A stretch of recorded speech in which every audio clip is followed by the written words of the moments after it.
राधे राधे। आप सभी का हमारे भक्ति भजन चैनल में स्वागत है। मार्गशीर्ष मास कथा का चौथा अध्याय सुनते हैं। ब्रह्मा जी कहने लगे कि हे केशव, जिसने शरीर का तप्त चक्र से चिन्हित किया और गुरु से मंत्र की इच्छा ली है तथा कमल और तुलसी की माला को धारण किया है, उसको क्या फल मिलता है, सो आप कृपा करके कहिए। भगवान कहने लगे, जो द्विज तुलसी काष्ठ की माला को धारण करता है वह चाहे अपवित्र आचार भ्रष्ट हो पर मुझे प्राप्त होता है, इसमें कोई संशय नहीं है। आंवला तथा तुलसी काष्ठ की माला जिसके कंठ में दिखाई देती है वह निश्चय ही भगवत भक्त है। जो तुलसी दल की माला विशेषकर मेरे गले से उतरी हुई धारण करता है वह देवताओं से भी नमस्कार के योग्य हो जाता है।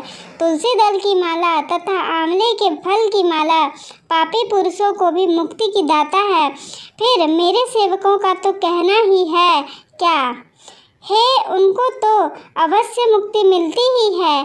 जो मेरी उतरी हुई तुलसी काष्ठ की माला धारण करता है उसको उस माला के प्रत्येक पत्र में 10-10 अश्वमेघ यज्ञ का फल मिलता है।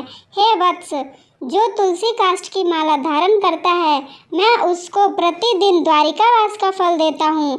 जो भक्ति से तुलसी काष्ठ की माला मुक्त को अर्पण करके धारण करता है वह मनुष्य निष्पाप हो जाता है।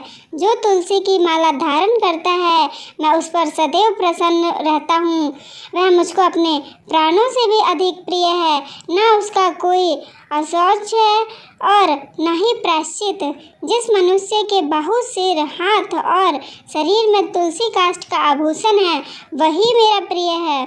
जो तुलसी काष्ठ की माला पहनकर पितरों के निमित्त अथवा देवताओं के निमित्त दान आदि करता है उसका कोटि गुना फल मिलता है।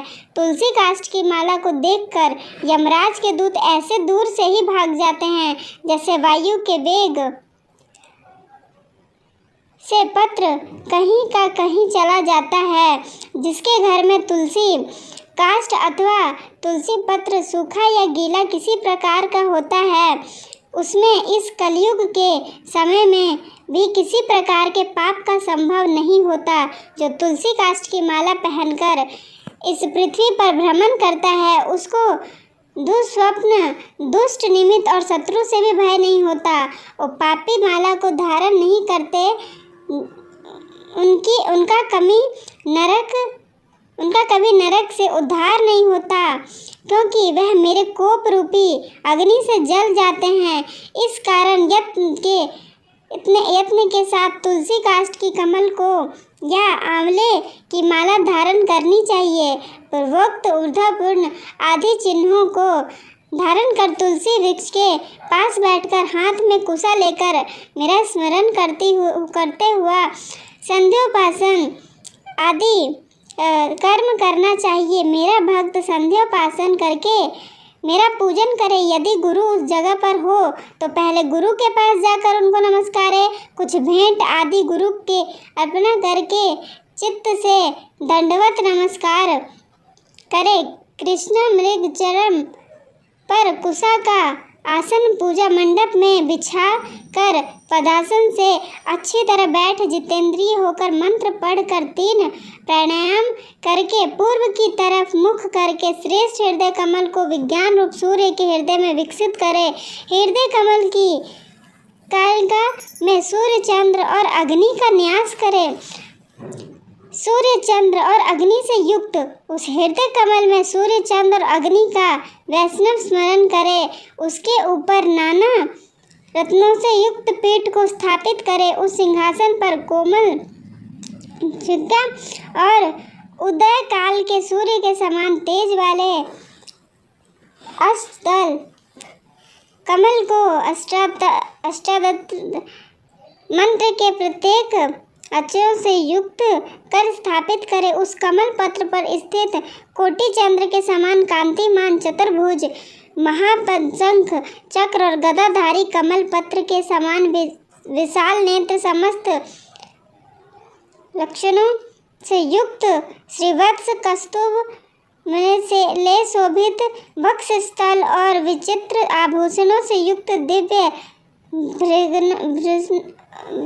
से भूषित दिव्य चंदन से लिप्त अंग वाले दिव्य पुष्पों में सुशोभित तुलसी के कोमल दलों की वनमाला से विभूषित कोटि वाला सूर्य के समान कांतिमान और दिव्य कांति से सुंदर समस्त लक्षणों से युक्त महालक्ष्मी को शरीर से धारण करने वाले कल्याण रूप श्री विष्णु का ध्यान करें।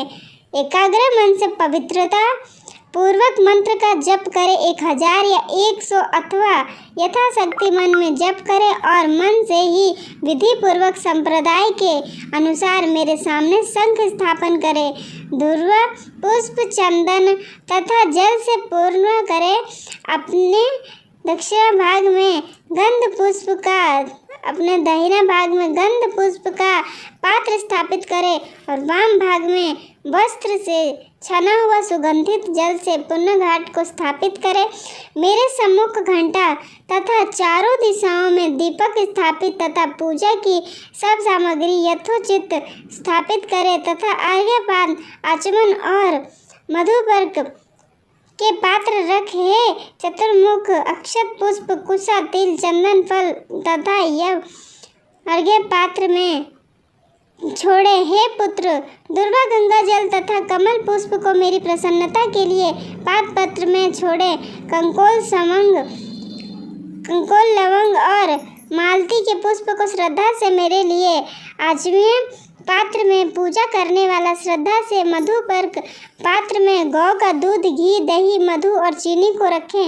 ऊपर कही हुई पत्र पुष्प आदि वस्तुओं के न मिलने पर उनकी भावना मात्र कर लेवें और फिर संप्रदाय के अनुसार पंचांग तथा षड्दंड न्यास और अंग न्यास करें। मेरे अनुस्मरण करें और अपनी आत्मा को मेरे समान स्मरण करें।